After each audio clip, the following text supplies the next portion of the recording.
Wapendwa ambao ni wasikilizaji wetu ambao Mungu amekusudia tujifunze nanyi katika muda huu, tunao shukrani kubwa sana kwa kuwa Mungu ametujalia neema ya uhai. Jina lake lipewe sifa. Somo ambalo tunataka kujifunza katika asubuhi ya leo ni kanisa la kweli na kazi yake. Mimi ni Benjamin Ndimubandi. Kabla hatujaanza tutaomba kwanza.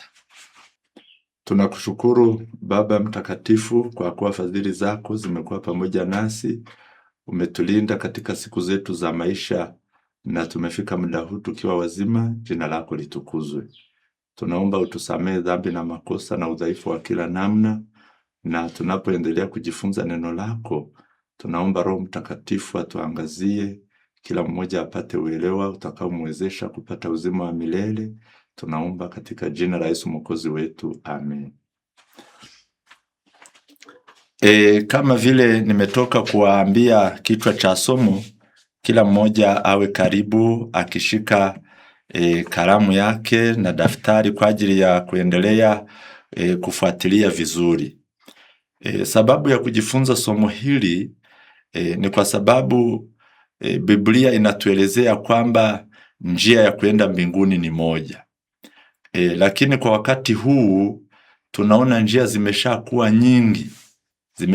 nyingi na watu wengi wamechanganyikiwa kwa ajili ya kutojua na kutoelewa njia ya kweli ni ipi. Tukisoma katika kitabu cha Waefeso sura ya 4 tunapata maneno yanayozungumzia mambo ya imani, kwamba imani ni moja. Tutasoma mstari wa 4. Mwili ni mmoja na roho mmoja, kama vile mlivyoitwa katika tumaini moja la mwito wenu. Bwana mmoja, imani moja, ubatizo mmoja, Mungu mmoja, naye ni Baba ya wote, aliye juu ya yote na katika yote na ndani ya yote. Kitu kikubwa katika fungu hili tunalotaka kujua ni kwamba imani ni moja. Lakini kwa sasa hivi imani zimeshakuwa nyingi, zimeshakuwa tofauti. Kwa hiyo ili ujue imani ambayo Mungu ameiweka duniani, ili hata upate uwezo wa kuishindania, kama vile imeandikwa katika kitabu cha Yuda ile sura ya 1 mstari wa 3 kwamba, wapenzi, wakati nilipokuwa nikifanya bidii sana kuandikia ninyi habari za wokovu wetu sisi sote, niliona imenipasa kuandikia ninyi ili niwaonye ninyi kwamba muishindanie imani waliopewa watakatifu mara moja tu. Kwa hiyo ipo imani ambayo watakatifu walikabidhiwa tangu zamani. Imani hiyo wakaipewa mara moja tu, na hiyo ikawa imetosha. Na hiyo imani ndiyo tunayopaswa kuipigania. Sasa swali la kujiuliza, hiyo imani ni ipi? Mbona zimeshakuwa nyingi? Tukitoa mifano, wengine wanaamini ya kwamba Yesu atarudi alichukue kanisa kwenda mbinguni. Wengine wanaamini ya kwamba mwisho wa dunia ukifika, wenye dhambi wataangamia, wao waanze kulisi mali zao. Wengine wanaamini ya kwamba ubatizo unafanyika katika maji mengi. Wengine wanaamini ya kwamba ubatizo ni kunyunyizia maji kwenye kipaji cha uso. Wengine wanaamini ya kwamba siku ya kupumzika ni siku ya Sabato, Saturday. Wengine wanaamini ya kwamba siku ya kupumzika ni Jumapili, Sunday. Kwa hiyo huo mchanganyiko unawafanya watu ambao wanatafuta kujua imani ya kweli wachanganyikiwa, sijui ya kwamba waelekee wapi. Lakini wapo wengine ambao wanajifariji wakisema ya kwamba imani ni imani tu, ili muradi ni mkubali Mungu. Lakini si hivyo, kwa sababu huyu Mungu unayemkubali kama mfalme wako, yeye ametoa mwongozo na mwelekeo kwamba tufanye nini ili tujue ile imani ambayo maandiko matakatifu yanaikubali na yanaitambua, kwa sababu sio kumwamini Mungu tu, bali kinachotosha ni kumwamini Mungu vile alivyoagiza tumwamini. Ndiyo maana kwa kuwa njia zimeshakuwa nyingi, katika kitabu cha Yeremia sura ya 6 mstari wa 16, jukumu la kila mtu ambaye ameamua kufanya safari ya kutoka duniani kwenda mbinguni, kutoka katika dhambi kuingia katika haki, kutoka katika mauti kuingia katika uzima, maandiko matakatifu yanamuagiza neno hili. Bwana anasema hivi: simameni katika njia kubwa, katika njia kuu, muone na muulize habari za mapito ya zamani. Ni wapi njia iliyo njema? Mwende katika njia hii, nanyi mtajipatia raha katika nafsi zenu. Kumbe kila msafiri anayeondoka kusafiri, kama anatembea kwa mguu au kama anatumia gari, akifika njia panda, sehemu ambapo kuna njia nyingi na huku anakokwenda hapafahamu, cha kufanya cha kwanza ni kusimama. Kama hapo karibu kuna watu, lazima utauliza. Halafu njia watakayokuelekeza kulingana na vile na kule unakotaka kwenda, njia hiyo utaifuata, ndipo utakuwa na uhakika kwamba unakokwenda utafika. Lakini hata unapoanza kuuliza kwamba njia nipite ipi, unapofika hapo njia panda, kwanza unachunguza ili uone nani utamuuliza.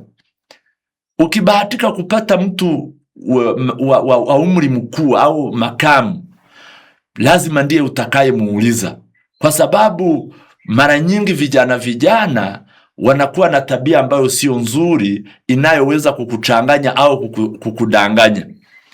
Ndiyo maana Biblia inatuelezea kwamba tuulize katika njia za awali, kwamba simameni katika njia kuu, muone na muulize habari za mapito ya zamani, sio mapito ya kisasa. Ukiangalia vizuri, si kila mtu utakayemuuliza, bali uliza Biblia.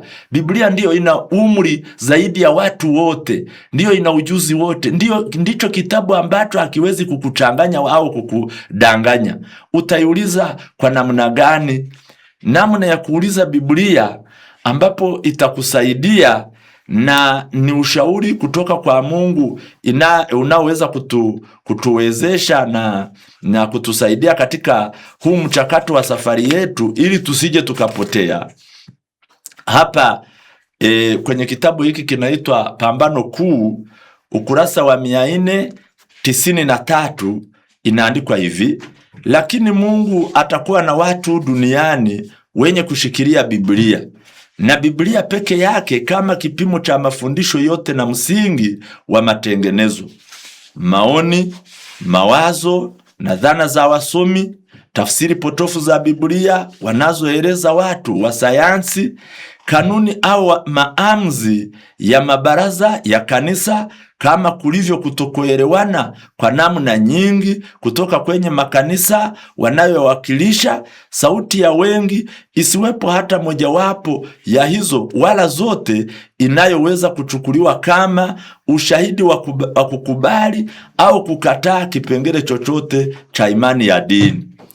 Kabla ya kukubali fundisho lolote au agizo lolote, tunapaswa kudai ukubali wa neno lililo wazi lisemalo, hivi ndivyo Bwana asemavyo. Ndivyo maandiko matakatifu yanavyosema. Kwa hiyo sio kuamini tu, sio ili mradi kuamini.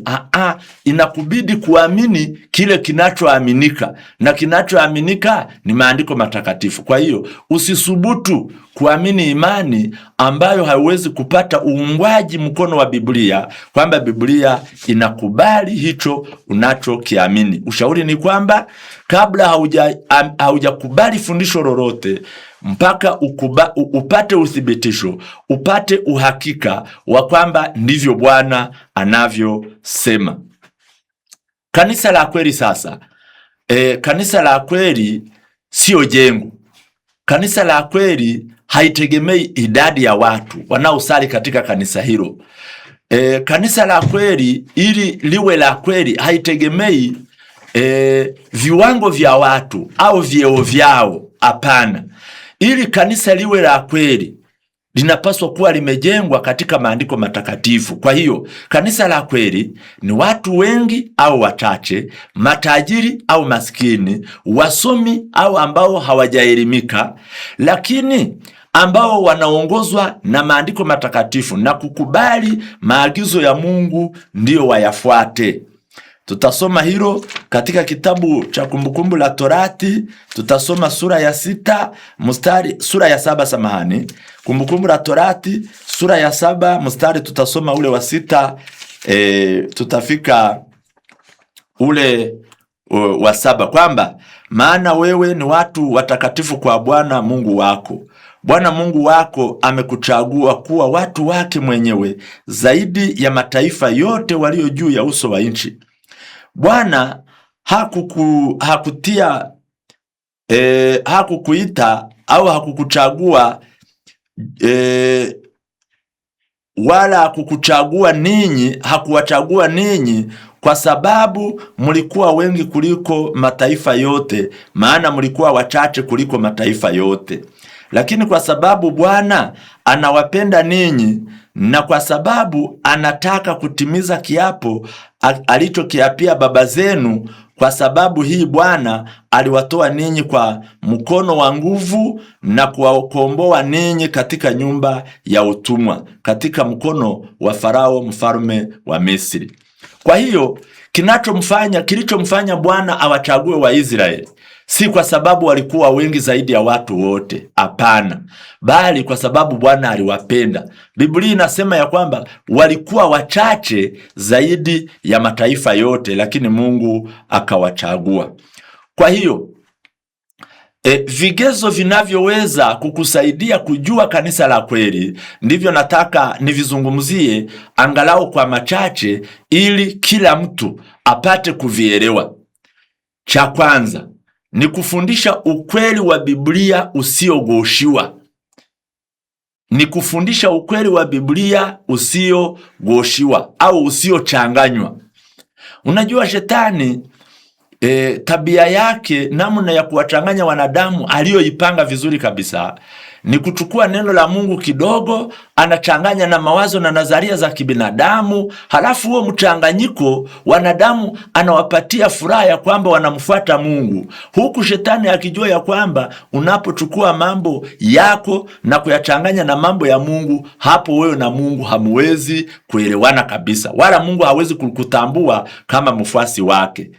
Kwa hiyo kitu ambacho ingekuwa vizuri kukielewa vizuri ni kwamba kanisa la Mungu, kanisa la kweli ambalo Mungu analitambua kama la kwake, ni watu wachache au wengi, wasome ambao hawajaelimika, matajiri au maskini, au wote wakiwa wamechanganyikana, lakini mwongozo wao ukiwa ni Biblia peke yake. Ndivyo maandiko matakatifu yanavyotuelezea. Tukisoma katika kitabu cha Biblia tutajaribu kuyathibitisha haya tunayoyazungumza, lakini kwa maandiko matakatifu. Tusome hapa katika kitabu cha Biblia, ni katika sura ya Petro, ni sura ya 2 mstari wa 2. Maandiko yanasema, kama watoto wachanga wanaozaliwa sasa, mutamani maziwa ya roho yasiyo goshiwa, mupate kukua nayo hata wokovu. Tutamani maziwa ya roho yasiyo goshiwa, ndivyo maandiko matakatifu yanavyotuelezea. Fungu hili tumelisoma katika kitabu cha Petro. Tumesoma katika kitabu cha Petro, ni waraka ule wa pili, ni waraka wa pili wa Petro. Tumesoma katika ile sura ni waraka wa kwanza wa Petro katika ile sura ya 2 mstari wa 2, kwamba kama watoto wachanga waliozaliwa sasa, yatamanini maziwa ya akili yasiyogoshiwa, ili kwa hayo mpate kuukulia wokovu. Bwana asifiwe sana. Tutasoma pia katika kitabu cha Mithali. Katika kitabu cha Mithali tutasoma katika ile sura ya katika kitabu cha Mithali tutasoma katika ile sura ya 30, sura ya 30 tusome mstari wa 5 hata na wa 6, kwamba kila neno la Mungu limehakikishwa, yeye ni ngao yao wamwaminio. Usiongeze neno katika maneno yake, asije akakulaumu ukaonekana muongo. Ndivyo maandiko yanavyosema, ni kufundisha neno la Mungu bila kuchanganya. Ndiyo maana hata katika Biblia maandiko yanatukataza kabisa kuongeza au kupunguza katika maneno Mungu aliyoyazungumza. Maagizo ya Mungu tuyaache yale vile yalivyo. Mungu si mjinga kiasi cha kuongezewa ushauri. Mungu hapungui kiasi cha kumongezea kile alichokisahau. Hapana, Mungu amekamilika. Mungu amekamilika kwa kila jambo. Ndiyo maana kama unataka kuingia katika kanisa la kweli, hakikisha ya kwamba kila imani walionayo imethibitishwa kwa imeandikwa. Ndivyo maandiko matakatifu yanavyosema. Nitajaribu kuelezea.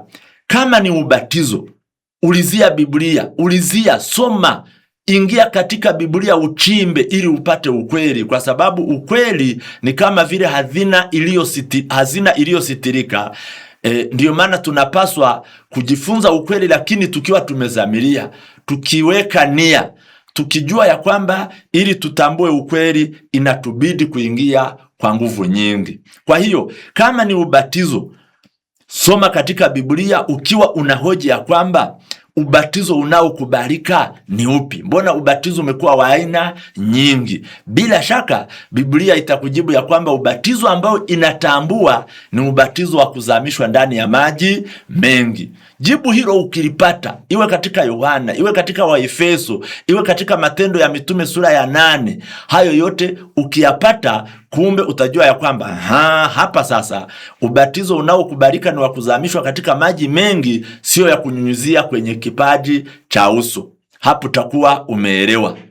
Kama ukisoma katika Biblia, kama ni kuomba, ukimwendea Mungu kupeleka dua zako ili umuombe kama mtoto anavyomuomba mzazi wake, utauliza Biblia kwamba niende katika hali gani, niwe na staili gani, nisimame, nilale, nizunguke, nipige kelele? Biblia itakujibu ya kwamba mbele za Mungu kila goti litapigwa. Watakatifu wa Mungu wote ambao walikuwa wakimwabudu na kumuomba, walikuwa wakipiga magoti mbele za Mungu. Ndivyo agizo la Mungu lilivyo. Kwa hiyo katika vipengele vyote vya yale unayoyaamini, uwe na uhakika kwamba vile unavyofanya ndivyo maandiko matakatifu yanavyokushauri. Hapo nafikiri tutakuwa tumeelewa vizuri hicho kipengele cha kwanza ambacho kinaweza kukusaidia, au jambo la kwanza linaloweza kukusaidia kujua kanisa la kweli ni kutetea ukweli, ni kufundisha ukweli wa Biblia usiogoshiwa hata na kuutetea. Naomba niingie katika sehemu ya pili, ni kushika na kufundisha amri 10 za Mungu. Kanisa la kweli kazi yake ni kushika, yani wale watu ambao wamo katika kanisa la kweli ni kushika na kufundisha amri 10 za Mungu. Na hizo amri nitajaribu kuzisoma ili wasikilizaji wazijue na wazielewe vizuri, na Mungu apate kuwabariki. Ni katika kitabu cha Kutoka. Ni katika kitabu cha Kutoka, sura ile ya 20. Tutasoma mstari kuanzia wa 3. Inaandikwa hivi. Amri ya kwanza inasema usiwe na miungu mingine ila mimi. Amri ya pili inasema usijifanyie sanamu ya kuchonga wala mfano wa kitu chochote kilicho juu mbinguni wala kilicho chini ya dunia wala kilicho majini chini ya dunia. Usivisujudie wala kuvitumikia, kwa kuwa mimi Bwana Mungu wako ni Mungu mwenye wivu, na wapatiliza wana maovu ya baba zao, hata kizazi cha 3 na cha 4 cha wanichukiao. Nami na warehemu maelfu elfu wanipendao na kuzishika amri zangu. Amri ya 3, usilitaje bure jina la Bwana Mungu wako, maana Bwana hata mhesabia kuwa hana hatia mtu alitajaye jina lake bure. Amri ya 4, uikumbuke siku ya Sabato uitakase. Amri ya 5, lakini hiyo ya 4 inaendelea, siku 6 fanya kazi, utende mambo yako yote, lakini siku ya 7 ni Sabato ya Bwana Mungu wako. Siku hiyo usifanye kazi yoyote, wewe wala mwana wako wala binti yako wala mtumwa wako wala mjakazi wako wala mnyama wako wa kufuga wala mgeni aliye ndani ya malango yako. Maana kwa siku 6 Bwana alifanya mbingu na nchi na bahari na vyote vilivyomo, akastarehe siku ya 7. Kwa hiyo Bwana akaibariki siku ya Sabato akaitakasa. Amri ya 5, waheshimu baba yako na mama yako, siku zako zipate kuwa nyingi katika nchi upewayo na Bwana Mungu wako. Amri ya 6, usiue. Ya 7, usizini. Ya 8, usiibe. Ya 9, usimshuhudie jirani yako uongo. Ya 10, usitamani nyumba ya jirani yako. Usimtamani mke wa jirani yako, wala mtumwa wake, wala mjakazi wake, wala ng'ombe wake, wala punda wake, wala chochote alichonacho jirani yako. Ndivyo maandiko matakatifu yanavyotuambia. Kwa hiyo wapendwa, amri hizi za Mungu zilivyo 10, hairuhusiwi kupunguza au kuongeza hata moja. Asiwepo hata mmoja anayetaka kwenda mbinguni atakayefikiria ya kwamba hizi amri zingine zina usamani, zingine hazina usamani. Katika Yakobo sura ya 2 mstari wa 10, Yakobo sura ya 2 mstari wa 10, tusome haya maneno ili tupate kusikia. Sura ya 2 mstari wa 10 inathibitisha neno hili ambalo nimetoka kusema kwamba katika amri 10 za Mungu usifikirie kwamba ipo hata moja ambayo inaweza ikawa imepungua au ni ndogo kiasi cha kuivunja na kufikiria kwamba hakuna hatia. Maandiko yanasema, maana mtu awaye yote atakayeshika sheria yote ila akajikwaa katika neno moja amekosa juu ya yote. Kwa maana yeye aliyesema usizini pia alisema usiue. Basi ijapokuwa huzini, lakini umeua, umekuwa mvunja sheria. Kwa hiyo haya maneno ambayo Yakobo ameyafundisha ni wazi kabisa, ni ukweli ulio wazi usioweza kupingika. Amri za Mungu ni 10, lakini sasa hivi watu wengi wanachukulia ya kwamba haina shida kuivunja amri ya Mungu. Ndio maana wengine wamezibagua. Wengine amri ya Mungu ya 2 inazungumzia kwamba wasiwe na miungu mingine wameiondoa. Katika makanisa mengine hiyo haijulikani kabisa, kwa sababu wao wanajua hizo sanamu wanazo. Lakini Mungu anaona, hawezi kukubaliana na mtu ambaye anavunja sheria yake. Jambo la 2, amri ya 4 ambayo inazungumzia kuishika Sabato imeondolewa kabisa. Wakaweka badala ya Sabato wakaweka Jumapili, lakini Sabato ni ile siku ya 7 ambayo kwa Kiingereza ni Saturday, na maandiko matakatifu yanathibitisha wazi kabisa. Hata na viongozi wa madhehebu, ijapo hiyo wanaipinga na kujaribu kutetea Jumapili, wao wenyewe wana uhakika kwamba hawawezi kupata fungu lolote katika Biblia linalozungumzia kwamba siku ya Jumapili imetakaswa, siku ya Jumapili imewekwa kama siku ya kupumzika. Hilo halipo katika maandiko, halipo, bali Sabato imeandikwa. Ili kutetea hizo imani ambazo ni potofu kabisa za kwamba amri za Mungu sio lazima kuzishika. Watu wengi wamejaribu kuchanganya wakisoma Biblia na kuisingizia kitu ambacho haijakizungumza, kwamba tumeokolewa kwa neema, amri za Mungu si lazima tena kuzishika. Lakini nataka niwazungumzie Mprotestanti wa kwanza wa zamani kabisa aliyekuwa anaitwa John Wesley. Kuna maneno aliyoyazungumza ningetamani sana Waprotestanti wayasikie na wayaelewe, na Mungu akiwasaidia wapate kujua kile ambacho mwanzilishi wao alichokizungumza, na ndani yake mna ukweli usiopingika.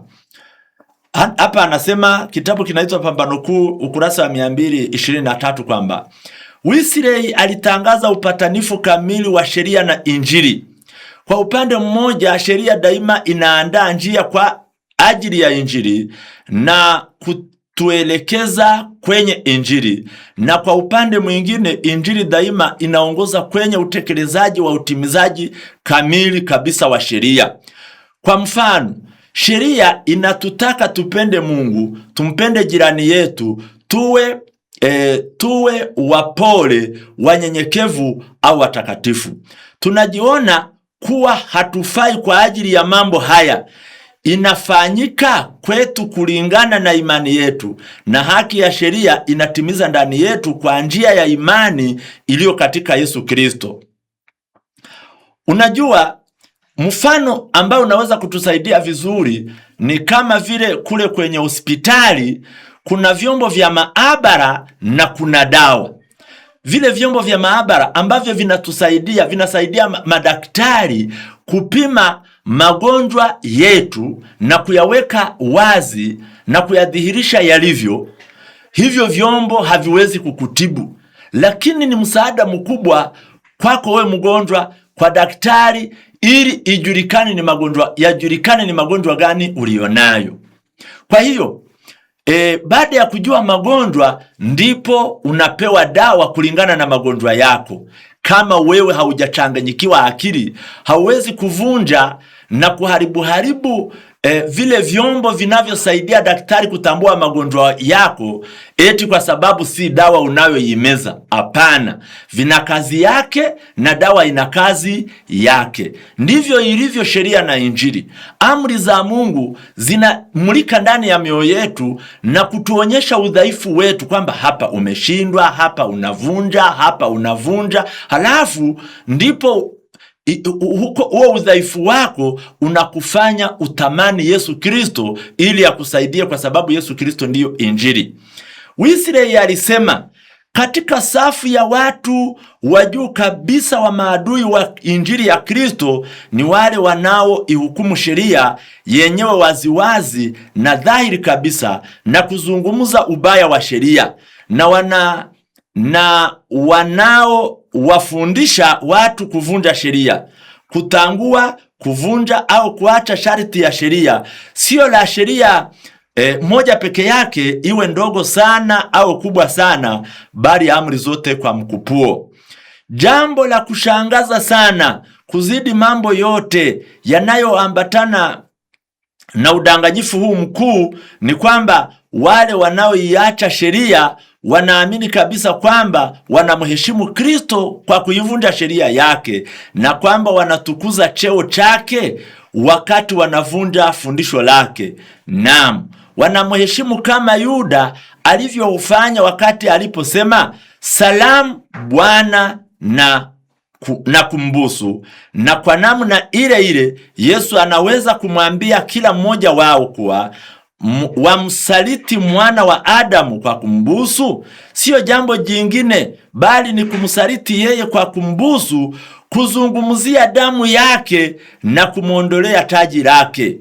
Kuwasha moto katika sehemu yoyote ambayo unahubiri imani kwa njia ya mzunguko, huku ukinua kidogo sehemu yoyote ya utii, yule anayemhubiri Kristo kwa nia ya kubatilisha na kuhafifisha kwa namna yoyote hata kidogo amri za Mungu zilizo ndogo, hakika hakuwezi kumwokoa na karipio hili. Hapa mtaendelea kusoma wenyewe, lakini ni wazi kabisa kufundisha watu kwamba sheria za Mungu hazina nguvu tena, kwamba sio lazima kujisumbua kuzishika. Kiukweli ni kwamba ni udanganyifu mkubwa. Ukurasa wa 482 nisome neno hili halafu tuingie kipengele ambacho nafikiri kitakuwa cha mwisho kinachotusaidia kulitambua kanisa la kweli. Ijapo ni mengi, lakini tutaishia karibu sana. Tutasoma 482 ili tusikie haya na 3, samahani, tusikie. Imeandikwa hivi: hakuna kosa lililo kubwa na ulimwengu wa Kikristo kwa ujasiri thabiti kabisa zidi ya mamlaka ya mbinguni na linalopingana moja kwa moja na masharti ya haki, tena lenye matokeo ya hatari sana kuliko mafundisho ya kisasa ambalo linapiga hatua kwa kasi, kwamba sheria ya Mungu haiwafungi tena wanadamu. Miongoni mwa mafundisho yote mabaya ambayo yanawachanganya watu na kuwaharibu kitabia na kimaadili, hata na kiakili na kiroho, ni fundisho linalosema ya kwamba sheria ya Mungu haimfungi tena mwanadamu. Kila taifa lina sheria zake. Ni kweli, nchi zote tunazoishi, kila nchi ina sheria zinazoiongoza ambazo zinaagiza heshima na utii. Hakuna serikali inayoweza kuwepo pasipo sheria. Huu ni ukweli. Na inawezaje kudhaniwa kuwa muumbaji wa mbingu na nchi asiwe na sheria za kutawala na kudhibiti viumbe alivyoviumba?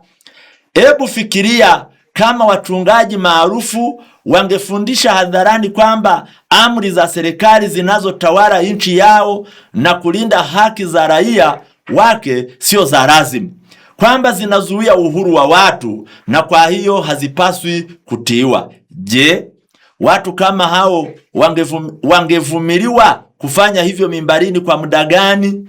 Lakini ni kosa la hatari kubwa sana kudharau na kutojali sheria za serikali na mataifa kuliko kukanyaga amri za Mungu ambazo ni msingi wa serikali zote. Sikiliza haya maneno yanavyozungumzwa. Kila nchi ina sheria zinazoiongoza, na jukumu la kila raia mwema ni kufuata zile sheria za ile nchi. Akitokea mtu ambaye ni mhubiri mashuhuri alafu aanze kuhubiri kwamba sheria za nchi yake sio lazima kuzitii na kuzishika, kwamba zinawazuia watu wasipate uhuru wa kujitosheleza, kitabu kimeuliza kwamba je, nchi hiyo itamvumilia mhubiri wa namna hiyo kwa muda gani? Haupo. Atashikwa mara moja akiwa bado mimbarini, wala hawatasubiri ya kwamba somo liishe. Sasa itazaniwaje kwamba Mungu ambaye ni muumba wa wote, hata na sheria za nchi zinapata msingi katika zile amri za Mungu, halafu Mungu aliyetuumba sote ndiye atuumbe bila kutuwekea sheria itakayotuongoza? Hapo ni kumdharau, hapo ni kumkejeli, yani hapo ni kumchokoza kabisa, kujaribu kufundisha ya kwamba amri za Mungu sio lazima kuzishika. Kwa hiyo amri za Mungu ni 10. Kuna upatanifu kati ya amri na Injili, kwa sababu sheria ya Mungu inatuonyesha dhambi zetu. Injili inatusaidia kujua namna gani dhambi tuzipone.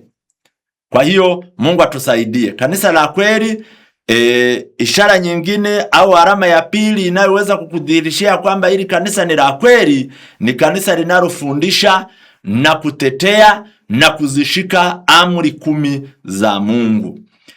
Kitu cha tatu kinachoweza kukusaidia kujua kanisa la kweli ni kuwasaidia wahitaji, ni kuwasaidia wajane na mayatima na wenye shida mbalimbali. Hili tutalisoma katika kitabu cha Yakobo. Tutasoma katika ile sura ya 1 mstari wa 27. Maandiko yanasema, Dini iliyo safi isiyo nataka mbele za Mungu Baba ni hii: kwenda kuwatazama yatima na wajane katika dhiki yao na kujilinda na dunia pasipo mawaa. Bwana asifiwe sana. Hii ni ishara, hii ni dalili kabisa inayoweza kudhihirisha kanisa la kweli. Sikiliza mpendwa msikilizaji, kama pale unaposali shughuli na huduma hii haipo, mmepotea, kwa sababu fungu hili litawagonga siku ya hukumu. Ni kweli washiriki ambao wanaamini wanapaswa kuwa watoaji wazuri kabisa wa zaka na sadaka, sadaka za shukurani, sadaka za kuwa Mwenyezi Mungu ndiye anayetutendea kila fadhili.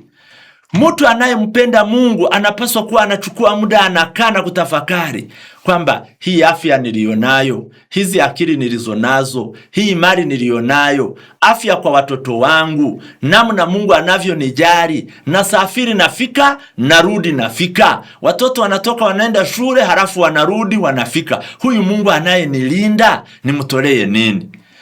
Hayo matoleo utakayomtolea kwa ajili ya kuridhishwa na yale mema Mungu aliyokutendea, hayo yatakuwa ni matoleo, itakuwa ni sadaka. Halafu zipo zaka. Ipo zaka pia ambayo tunapaswa kuitoa. Umefanya biashara, ni kweli, umeenda ukanunua vitu vya kuuza, lakini ijapo uliagiza mzigo au kaenda kuchukua mwenyewe, hauwezi kuagiza pia wateja, haujui walipo. Mungu ndiye anayewaleta.